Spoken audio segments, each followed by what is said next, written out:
See, hey y'all. I'm sorry about that. So I'm over here trying to DJ. I got a song on repeat, and I just didn't want it to be too loud for y'all so that y'all could still be able to hear me. So anyway, it is a pleasure to be back on. I'm graciously thankful. I be missing this setting sometimes I be missing it. And when I'm away for a long time, I know I need to hop back on because I enjoy being here. It holds me accountable in staying in my scriptures, and then it's also a service that I give to the Most High to be able to talk to my people that I can't even see in the physical, but I'm there with you in the spiritual to be able to guide you to the best of my ability through the grace that the Most High has given me and your faith in this walk and in sincerity, being an Israelite of spirit and flesh. So I'm thankful to be here. So good morning, good afternoon, good evening, whichever time zone that you are in, or whichever time zone you will be in when you are watching. I hope that you are enjoying your feast of dedication, or your feast of or altar of dedication, or the dedication of the altar. I'm hoping you enjoying it because it has been nothing short of amazing for me. I'm grateful, y'all. I'm super, super grateful, like, at how great the Most High is. Like, first and foremost, I always have to give the Most High his flowers. Like, that's the least that I could do. You know what I'm saying? Even me being obedient to the best of my ability is the least that I could do. I can't do nothing more than that. Like, the best that I believe that you could ever do is die for the Lord. Like, that's literally it. Despise your members for the law of the Lord. Like, I love the Most High. Like, my spirit like thirsts for him. So I definitely have to put that out there. If you didn't watch the last video, which was a brief introduction to the origin of the Feast of Dedication, keep in mind that we are currently in the 9th Hebrew month on the 30th day, and we are now in our Feast of Dedication. It is the 5th day of the Feast of Dedication from where I'm keeping. But keep in mind that in 2 days at evening, the 10th Hebrew month will begin. And if any of you inquire or are new to this faith and want to know how it is that we know when a new month begins, you go to the Apocrypha. There's a book called Sirach, or Ecclesiasticus, which I like to call it, chapter 43, verse 7. It says, it's a long passage, but there's a small passage that reads, "From the moon is the sign of feasts, a light that decreaseth in her perfection." Right? And I don't have my head covering, so I had to cover it with my hand. And then also, if you keep in mind Genesis 1:16, when the Most High made the greater light and the lesser light being the moon, which is for signs for months for us. The phases of the moon, like the waning gibbous, waxing gibbous, waning or waxing crescent, the full moon or the new moon, those are the phases that we pay attention to help us to understand the new month that we are going into. So if you go out right now and look at your moon, you should see that it's almost darkened, and that's when she's at her perfection, and that's when a new month begins. So in 2 days at evening, that's when we will be entering into the 10th Hebrew month. So again, I hope that y'all are enjoying your Feast of Dedication, because I know I am. I have been enjoying all of the Feast of Dedication to like the best of my ability and even the more. So I want to get straight into it. If any of you have been looking at the community post or even like the little live that I did, it was very brief, or like the small shorts that were uploaded. Y'all see that I finally got to meet my husband Lloyd in person. It was the best experience of my life, y'all. I have the biggest crush on Lloyd. He is the most attractive man on this planet to me. No man has ever been able to stand in comparison with his attraction. Like, everything about him to me is just like glorious. He's just like, he's so handsome, y'all. He's so handsome to me. So it was a great blessing to be able to finally see him in person, and like his talking voice is just as smooth as his singing voice. So it was a beautiful experience, y'all. So let me walk y'all through how it happened. So I was on the phone with my cousin a couple months ago, right? And we was talking. And anytime I get a chance, I'm always gonna bring Lloyd into the mix, right? So we were speaking And I ended up saying like, yeah, I hit myself in the mouth. So I ended up saying like, I ended up saying, yeah, I wish that I could have went to the Millennial Tour that Lloyd was doing. I think it was like a year or two ago. I had bought a front row ticket, a VIP, and a backstage pass, but I did not get to go because there were a lot of things going on in my spiritual, and I needed some time to heal because I had gone through something very spiritually traumatic, and obviously the Most High saw that at that time it just was not the time for me, right? So I didn't get to go, and I'm not gonna lie, I was devastated. I was so sad because I really wanted to see him, but I'm thankful that it came at this time because it's like the Lord gave me my gift. Like every gift that I'm getting from, or every gift that I'm getting during the Feast of Dedication is literally from the Most High, and every gift from Him is perfect. So I'm super excited, and I'm thankful. So anyhow, I was talking to my cousin a couple months ago, and we were it was during the Shabbat, and I was like, yeah, I do want to see him again. I was like, he probably not even performing anymore, and blah blah blah blah blah. And I have an Instagram, but it's a small Instagram. I have a business Instagram and I have a personal one. So my personal one is for people that I genuinely, sincerely know in person, and then who have known me for years of my life or whatever. So I really know the people on mine. So anyhow, I was like, you know what, cousin? I'm not following Lloyd. Like, why am I not following Lloyd? I don't even know why. So I ended up following Lloyd, right? And come to find out, guess what happened? I find out he's touring with Jagged Edge during the cuffing season tour. So I'm like, oh my God.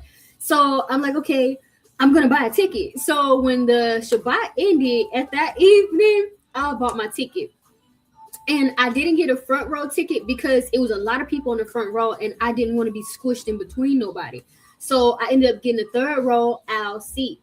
And I got some good news about that seat a little bit later. So anyhow, I got the third row aisle seat and I was just like, okay, that'll be fine. And I was telling my cousin a week later, because mind you, I bought it at the evening after the Shabbat. So a week later, I'm like talking to my cousin and I'm like, man, I just want to smell his neck. I want to smell how he smells. Like, I'm like, I know he smells so good. I want to hug him. And I was like, I really wish I could get a picture with him. Like, oh my God. And so why I ended up seeing something like come up on his Instagram page about how he has like these VIP passes or whatever so that you could meet and greet him. And so I'm like, oh my God, like literally everything that I'm asking for, like, is coming. And so I got the pass. Like, as soon as the Shabbat was over, I ended up getting the pass. And so kind of speed you up. I'm not a plane. I don't really like flying on planes, not for fear of planes. I just like a sense of control, right? I have my own vehicle. So I prefer to be in my own transportation. Like, even if, I'm with a group of people and we're all going to the same place, I would prefer to be riding in my own car so that I'm in control of my destination, my whereabouts, right? So on a plane, I don't feel like I have much in control because I'm like in the sky, So I was like, let's try this train thing. So I ended up doing Amtrak, y'all.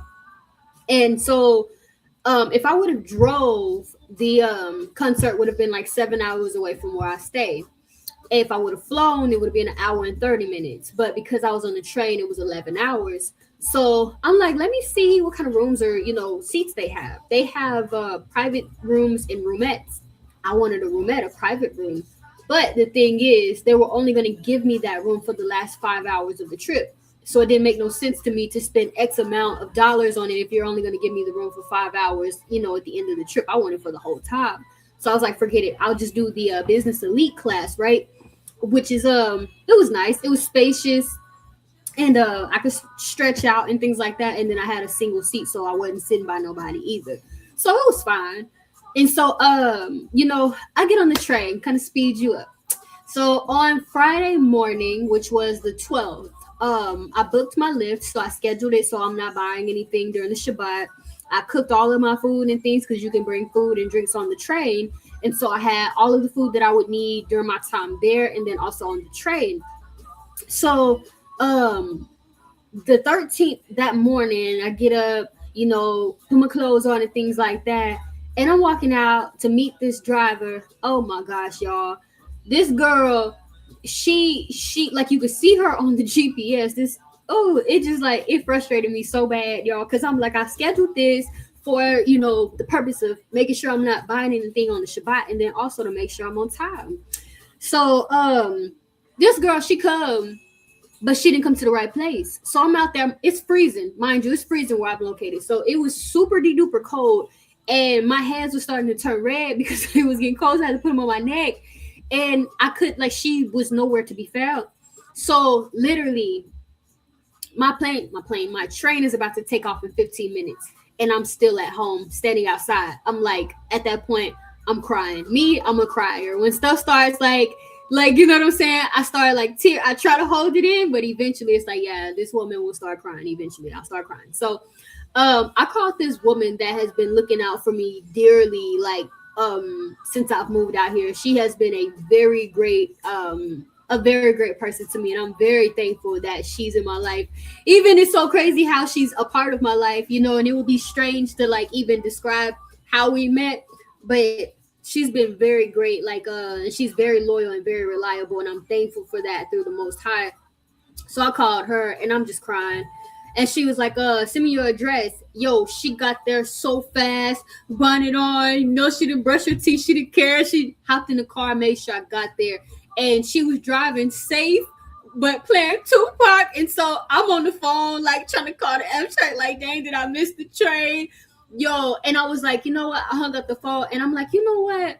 If the Lord want me to make it to this train, I'm gonna make it to the train, And I'm like, if I'm not supposed to make it, then I just won't make it. And that was my mindset. So we drive in 5 minutes, mind you, 5 minutes to the train, get there.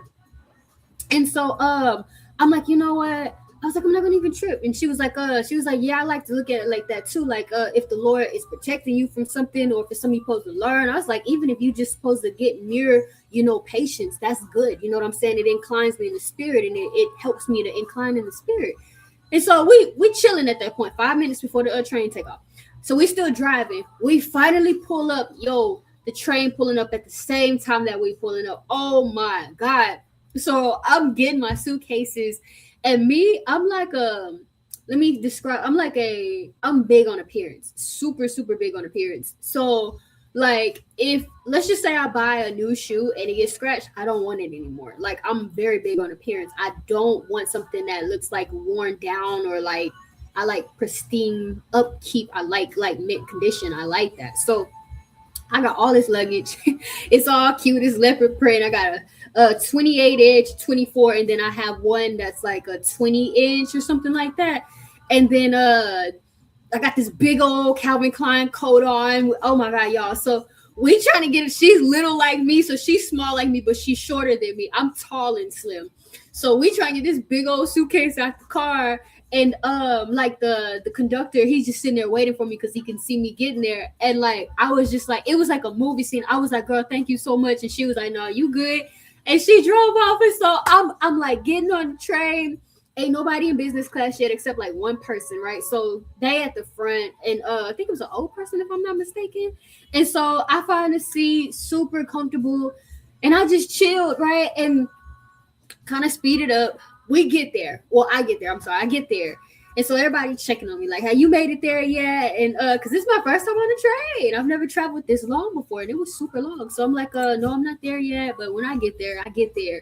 Now, I know someone that I grew up with. I've been knowing her for 17 years. And so she's from Chicago. And like, I called her in a teeny weeny panic, because I'm like, I don't know where I'm supposed to go. And I was like, I didn't expect the train station to look like this. That train station out there in Chi-Town, it's like, and I was at Union Station, if anyone wants to know. I was at Union Station in Chicago, on Canal and West Jackson Street, or I think it was West Jackson Street and Canal.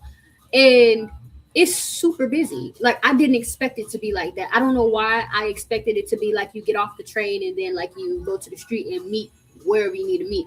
It was huge, and it was people everywhere, and like, the Folly Day decorations. And so I'm like looking, And then you can also see that there are like some homeless people in there, so you need to be watchful. And then in my mind, I'm like, oh dang, yeah, I am in Chicago. So I get there like 8:20 p.m. So it's nighttime.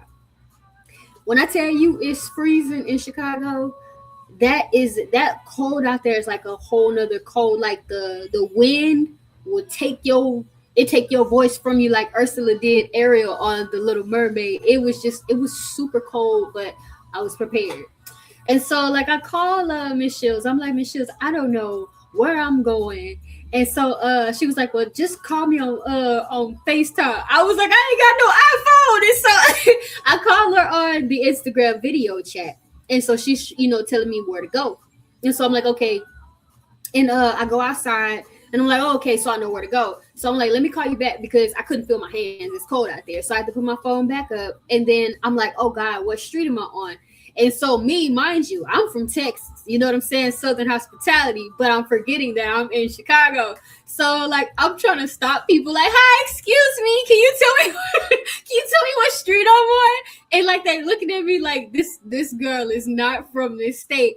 And thank the Lord, one woman stopped and she was like, you on West Canal and Jackson Street or something like that. And I was like, is that where I tell the lift to get me? And she was like, that's where you tell them to get you. She left. She super left. And so I'm like, okay, cool. So now I know where to go. I go back into the train station to get warm while I'm waiting for the driver. And then I go and wait by the elevator. And I see two men walking up. They weren't that far from me, but they definitely weren't close. And so they were whispering, but I don't know, like, it's this thing, I can hear you when you're whispering. You know what I'm saying? I don't care how like low you're trying to whisper, I can hear you when you're whispering. And they were plotting on how to rob me, y'all. So they see me with these suitcases, and I'm by the elevator. And then they older guys, one of them, not like super old, probably late 30s, early 40s, looking like they do drugs and drink for breakfast. And so I hear them, they was like, yeah, when she get on, we could just get on after her. And so I'm like, well, I surely can't get on now. And so the funny thing, it was another guy that was getting on the elevator, and it was like the Lord was prompting me in my heart, go ahead and get on while that man is on, because that man not going to do nothing. But I didn't get on yet because when I was trying to get the lift to come through, that lift wasn't coming. And I'm like, I don't want to be standing out there alone, but you're supposed to be obedient to the Lord. It don't matter. So while I'm trying to get all this figured out, the dude had already went down. He had left, and I'm like, God dang. And so my lift is called, the man going down, and the two is walking up talking about how they can plot to get on the elevator after me so they could rob me. And so I ain't dumb, you know what I'm saying? And I did have a taser with me too. I took my taser on the train with me. And so I'm like, I walk up to because I can hear what they saying. So what I did was I was trying to play the fool, play the naive dumb ditz. So I walked to the elevator, but I put my foot in the elevator where the door not gonna close, trying to see what they doing. And so like I'm pulling my luggage, and I see that they trying to follow me, and they're waiting for the opportunity, like when the door about to close, to hop on so the door can close. And so I pulled my elevator. I pulled my luggage, and I walked back like on the other side of the elevator where it's hella people coming through. And so he was like, don't nobody want SHIT from you, and da da da da da, just like fussing, making a whole big fuss because he called. So I'm just sitting there, I'm blank face. I ain't saying nothing. I'm just sitting there looking at him. And the other one, he walked off because it was like I could feel that he peeped that I knew what they were trying to do. So he walked off, and the other one was still standing right there. So I'm looking at my phone like, okay, my lift is about to leave. My lift gonna be pulling up, and I need to get up out of here. And I was like, Lord, I'm sorry. I was like, I didn't know, that you were trying to get me on the elevator before they came. I'm sorry. Like, can you please help me to get on this elevator for my lift leave? And so the one that was still standing there, he was like making like he was about to walk off. So I'm like, okay, cool, I can hurry up and I can get on the elevator now. So when he see me trying to get on the elevator, he busts a U-turn and try to come back. So here again, I put my foot in the walkway of the elevator so that he can't hop on with me, and it won't close while I'm on there. So I'm like, I'm like, are you trying to go down? Like, do you need to go down? Like, what are you doing? And he was like, oh no, you can go ahead and go. And so he's holding the button. And so like I peep what he's doing, but I'm playing like I'm stupid. So like when he's holding the button, I'm pulling my luggage and like, trying to peep what he's doing from my peripheral. And I walk in and I still got my foot in the door. So like when I'm walking, he's trying to like slowly like make his way to, nigga, I see you. So I ended up turning around. I took my stuff and I walked. So then at that point, I started walking over to people that worked there. Because mind you, the Union Station was full. It had hella people in there. It's like the only way that you could rob a person or hurt them is if you get them isolated and cornered off. Which you're not gonna do that to me. You're not gonna. I don't play those games. So at that point, I'm like, okay, this ride about to be here in like 3 minutes. I gotta get the hell up on this elevator. So I go, I start walking around to like workers that work there, making it evident, that I'm by myself so that they can see me. And then the guy started looking at me thinking that I'm about to say something because there's police in there too. So he's looking at me and he disappeared. Yo, I got the suitcases and I pulled that luggage on that elevator so fast and closed the door. And I finally, as soon as I got it there, my lift was coming up at the same time. I'm like, oh my God, like the Lord has just been super perfect. So I'm like, okay, I get to the Airbnb. The Airbnb, it definitely looked like it did on the pictures, but the pictures were definitely deceiving me. I don't like that old timey stuff that like okay, so vintage is something different, like that's fine. But I like modern stuff because I'm big on cleanliness.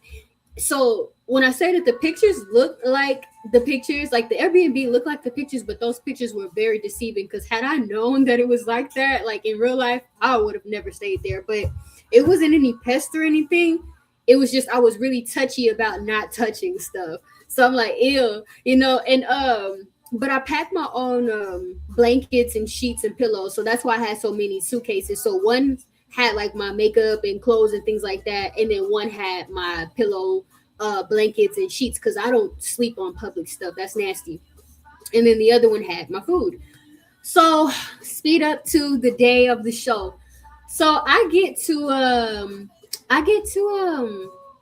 this oh my God, y'all, I got there and I met this woman named Miss Shay, and I was lost because he performed at Ari Crown Center and or theater at Ari Crown Theater, and the theater was it was huge, and so I got lost in there. And she just happened to just kind of come up out of nowhere, and I guess I turned around with the little puppy dog eyes, and she was like, "Are you lost?"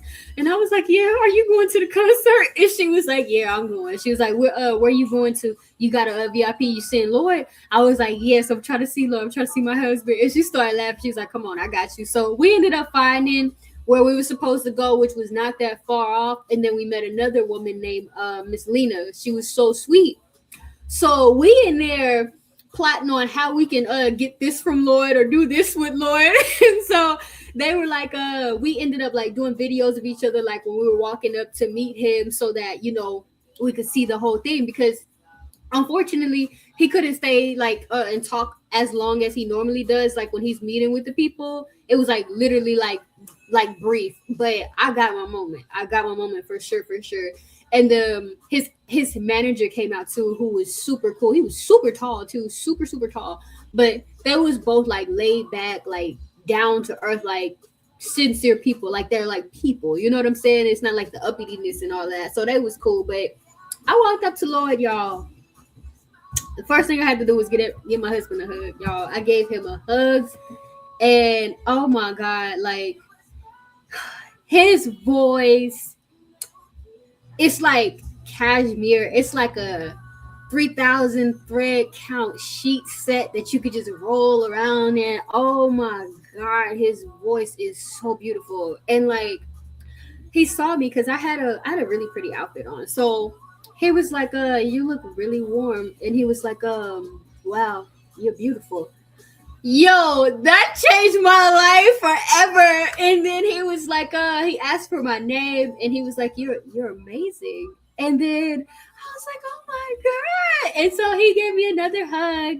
And then we took pictures, and I was just like, I was so blown, y'all. I was super, super blown. And then he went on and performed, right? And when he was coming out, the seat that I was sitting in, he touched my head and I was holding his hair. I didn't want to let his hair go. And I finally let it go. He went on stage.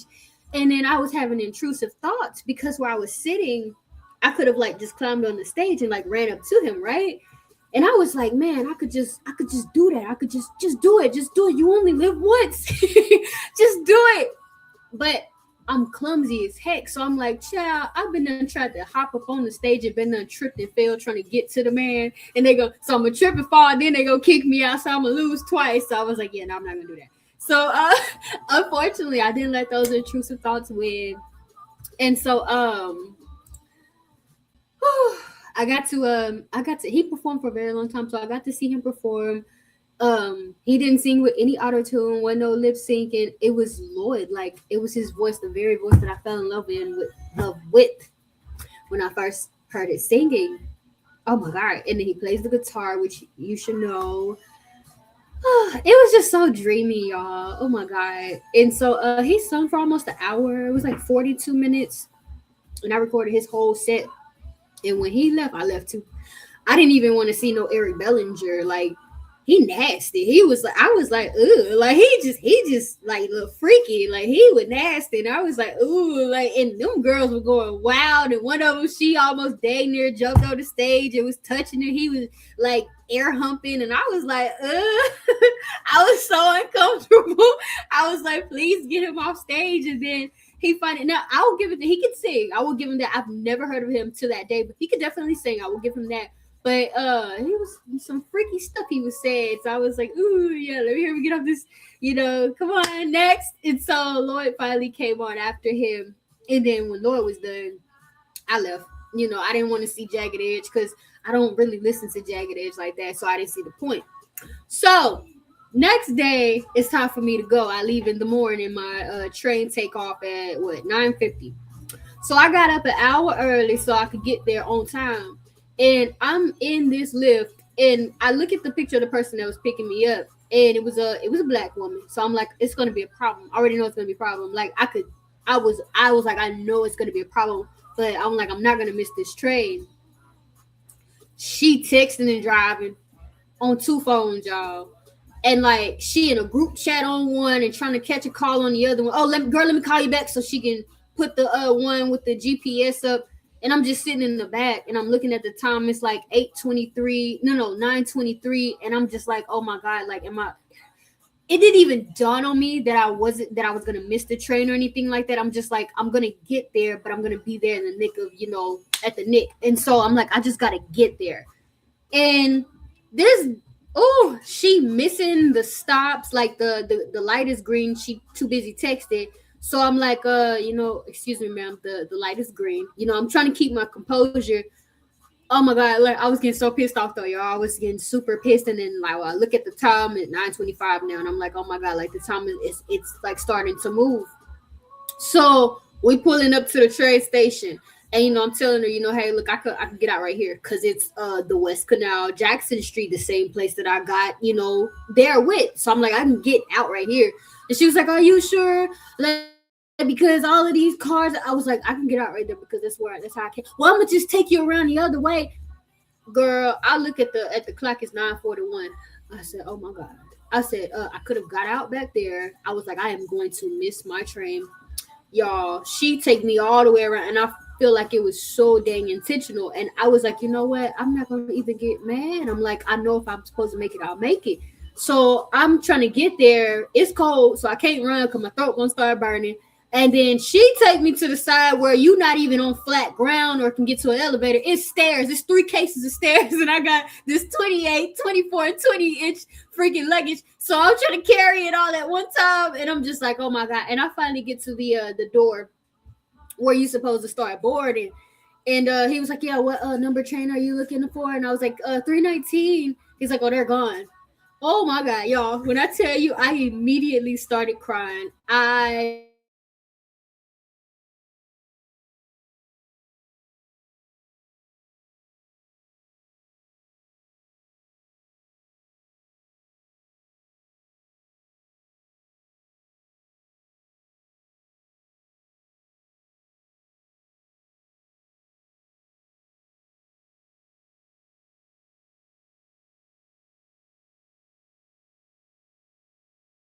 supposed to get.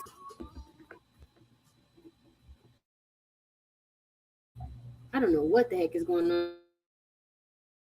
on. Yo, and then my face was froze really. Oh my god, it froze again, y'all. Hold on. It's so stupid. Hold on. I don't know why. Like it's like the screens keep like going off, and then it freezes on the ugliest face. But I'm sorry. So anyhow, I get to the door. He told me that the train took off. I immediately started crying, and then I'm like, okay, so where do I go to go buy a ticket? Because I'm not staying here. I have to get home. Because I didn't only requested that day. So the day that I was supposed to be leaving, I was initially supposed to be working on that day, but I PTO'd. So I was going to get home that night, meaning I could work the following morning, which was good because that's my late work day. So I would be able to sleep in also. So I'm like, I go to the ticket station. So at this time, everything just going through my mind. It's like, okay, I need to get home. Where am I supposed to stay? What do I do? You know, I can't get back to the Airbnb. Where do I wait? Like, it's just a lot going on in my mind at this point. And it's like I'm trying to fight the tears, y'all. So I get up to the lady at the stand, and she tell me, you know, basically there were no more tickets for that day. She was like, it's one, but it's a 2 hour layover. And when that train that meets for that layover gets there, it's going to be another layover. So you're not going to get to your destination until the following day. So basically, the best case scenario would be to just go ahead and get the ticket for the following day, which was the same departure time of 9:50. So at that point, I'm crying. I'm crying more. And so I was like, okay, I'll go ahead and get that ticket. I bought the ticket. I wasn't playing no games. I wasn't about to wait. All of that. I'll go ahead and get the ticket. And so I go stand over there in the corner and I'm crying, y'all. I'm crying. So I'm calling Miss Shields. I call Esther. I call who else I call? I called the woman that took me to the station. And so like I'm just like I don't know what to do because I'm like I try to call the Airbnb. They done already booked it. And I was like, I need somewhere close because I don't want that to happen again. And so like I'm just sitting there in the corner crying. Why one of the guys that was trying to rob me, walk up to me, see me crying? It's like the devil don't sleep. He don't sleep at all, and he reeks of alcohol. So I'm crying, but not in a sense of sadness. I'm frustrated, but then I see him walk up, so I immediately get pissed off. So I'm crying even more because I'm frustrated. And I'm like, get for by me. Oh, my black queen, why you crying? I said, dude, get out my face. Like, leave me alone right now. Like, I don't feel like talking. Like, leave me alone. What? I don't want to see you cry, black queen. Like, dude. And I'm like, and I'm just sitting there like, man, if I had something heavy, I would throw it at your head right now. So I ignore him, and he literally still sitting there talking while I'm ignoring him on the phone. And so like I'm like, okay. So long story short, I ended up getting a hotel 3 minutes away. So if anything popped off, I could just walk to the train station because I was not about to stay there any longer. And I leave 2 hours 2 hours early the next day, and I get to the waiting room. So the business class has a really nice waiting area. So I wait in the waiting area, and I'm sitting there. Guess what happened, y'all? It was what is it called? It was a delay. So it's supposed to take off at 9:50, and they was like it's gonna be a delay to 10:20. So at this point, I'm freaking out because I'm like, I done already called the job. They ended up, giving me PTO for the next day, and all of that good stuff worked out very perfect because my manager, he's taken a very good liking to me. So he looked out for me, and so at this point, I'm just like, okay, did I make the Lord mad? You know what I'm saying? That's where my mind goes. I'm like, I think I made the Lord mad, and like I don't know what to do, and I'm scared. So I call Esther, telling her, and I'm crying. I'm like, I already gotta go. I got something very important that I gotta handle on the 17th, and I can't miss that. I'm gonna get in trouble if I miss that, like for sure. So I'm like, I'm scared at this point. And so she was like, don't feel that way. She was like, I think that you're probably supposed to be meeting someone or something to that nature. Because when stuff like that happens, that means that the Lord is placing somebody like right there for you, and you just got to be patient. And I'm like, I'm being patient, but I'm ready to go home. I'm ready to go home. And I started crying. I just want to go home. And so she was like, it's okay. So anyway, long story short, I sit there, I'm waiting. And I find out I'm not sitting in the right place, y'all. I'm sitting in coach where the peasants are sitting. So I go to the guy and I'm like, where am I supposed to be like departing from? Because when I kept seeing like a lot of people come on that side, I'm like, I know all these people are not business class, but that part was big too. So I'm like, I know all of these people didn't pay for no business class, and come to find out, I'm not sitting in the right spot. So I ended up going to business class, which was bigger and much more plush and comfortable. And I'm seeing different spots that are open, but I see these two women that are sitting there. And I was like, excuse me, can I sit here? I'd rather sit by some black people. And they, chuckled, and I sat down. And I was asking the one in front of me, I was like, if I end up falling asleep because I took some Dayquil, because it was cold out there. So I was taking Dayquil and NyQuil and then sucking on Halls so that my throat wouldn't start itching and I get sick. So that stuff put me to sleep. So, I was like, if I fall asleep, can y'all please wake me up? Because I done already missed my departure yesterday. And she was like, yeah, that's no problem. No worries, that's fine. So I'm sitting there, and the one to the right, she happened to move, and I see a varsity jacket, but on her jacket, I see Yahweh and Abaya. I was like, does that say Yahweh? And she was like, oh yeah. And I was like, oh, y'all are scriptural keepers, like y'all Bible keepers. And she was like, yes. And I was like, oh, here it is. So this is why the Most High delayed me. He didn't want me to leave because I was supposed to meet Miss Anita and Miss oh God, what was the other one's name? I have to Miss Anita and Miss Linda. And so I'm like, that's what it was. And so come to find out, they they had a lot of questions about the scriptures. And so I ended up exchanging numbers and then also gave them my channel. And so I'm like, lo and behold, like how great the Lord is. So shortly after we met, the train ended up pulling up some minutes later. Not soon, but shortly after that, it ended up pulling up. So I'm like, that's all the Most High wanted us to meet. And I'm like, just the greatness of the Lord. So we get on the train, and some stuff happened on the train. So I didn't get home at 8:11. I got home at midnight today. Today. So and I had something important that I had to go handle.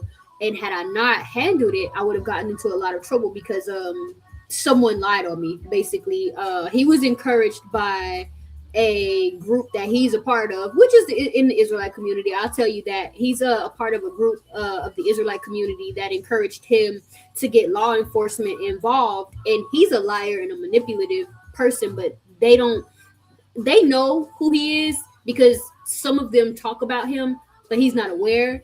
So they know about who he is, but don't know to the full capacity of the person that he is. But they encouraged him to get law enforcement involved, and he lied on me to law enforcement and was trying to get me in trouble with law enforcement. So I had to go to take care of something very important today, and everything got dismissed. They threw it away. Yo, I was so relieved and so happy, like I could put this behind me to never ever deal with like anyone else like ever again on that level. And I was relieved. And on the way back, I see this Edomite. He has this Jesus sign. Jesus is coming back. And he was like, he on the sign of his car, he was like, he's giving away free Bibles. And so the driver, I had a Lyft take me because I'm like, okay, worst case scenario, I get, incarcerated, Lord forbid. I don't even like saying that, Lord forbid, because I've never been in that kind of trouble. And I do not want to be wearing some used panties and clothes and sitting in no dang cell. And oh, hell no. So, but Lord forbid, I was like, Lord forbid, I get detained or something like that. I don't want to be driving my car up here and then park my car and then end up getting towed. That's a lot of money that I got to come up out of. So, I called the Lyft. And so I asked the Lyft guy, I'm like, hey, can you stop right there? And let me see what kind of Bibles he got. And so I was like, you got KJV Bibles? He had KJV Bibles and he was giving them away for free. And so I was like, can I get one? And he was like, yeah, how many do you want? I said, let me actually get two. So I get two KJV Bibles. And shortly after, I pull back up into my beautiful home. And the brother that got me my apartment, I went to go check on him, see how he was doing in the office, because he's like the manager over the complex. And so I went to check on him to see how he's doing, because he's cousin to the sister that picked me up to take me to the train station. Like, she's been looking out for me, and I've been just getting connected with everybody. Like the utility woman, the woman that helped me get my utilities turned on. Like, just been like the Lord has been working some great things in my life, y'all. Y'all don't even know. But I went to go check on him, see how he was doing. We talked for a little bit, and then he ended up like saying, yeah, I have a. He was like, only have a KJV, but on the app, he needs to get a Bible. And I'm like, oh, I got two, and so I gave him one of the KJV Bibles that I got, and I'm just like, just blown, because it's like, I get back to the, to my unit or whatever, and I'm just in here just giving praise and just thankful, because it's like all of this great stuff that has been happening during dedication, even the affliction, giving thanks during affliction as much as you do in prosperity, and you don't know the greatness of the blessings. Like, it's the little things that the Most High does that are for the greater. You know what I'm saying? And then it made me think about the book of Joshua. Like, the whole book of Joshua is nothing but obedience. And then if you read it, how fluent it is, and then how everything just falls into alignment, because that brother was listening to everything that the Most High told him to do. He didn't question nothing. He did it. And that's what makes you obedient. That's what makes you righteous, when you're doing what the Lord say, not you following the law, because you cannot be found righteous by your own doing. It's by you doing what the Lord tell you to do, and the grace that the Most High has on you. So I was just giving thanks, y'all, like everything, like from meeting Miss Linda, meeting Miss Anita, being able to give my brother this Bible, you know what I'm saying? And him telling me, that he was like, it's tough, like dealing with the Israelite community, because he was like, I tried to get on Clubhouse, and all you hear is them arguing and talking about each other and bringing up dirt in people's past and things like that. And I was like, yeah, I don't deal with the Israelite community at all. Like, I don't deal with them. So I was like, I totally understand. He was like, they make the community, they make this practice look bad. And he was like, I was telling, my sister about you, and we was all three of us on a group chat watching your videos. And I'm like, what? And like, so like hearing that, it's like my spirit just becomes overwhelmed, because it's like when I'm on here reading the Bible, literally I'm reading the scriptures like I'm Bible studying by myself, but it's just like I'm doing it on camera. So to know that like people find that like to be beneficial and edifying, and like the Lord is using that to bring people in, because he knows about the wickedness that is occurring in the Israelite practicing community, that means so much to me.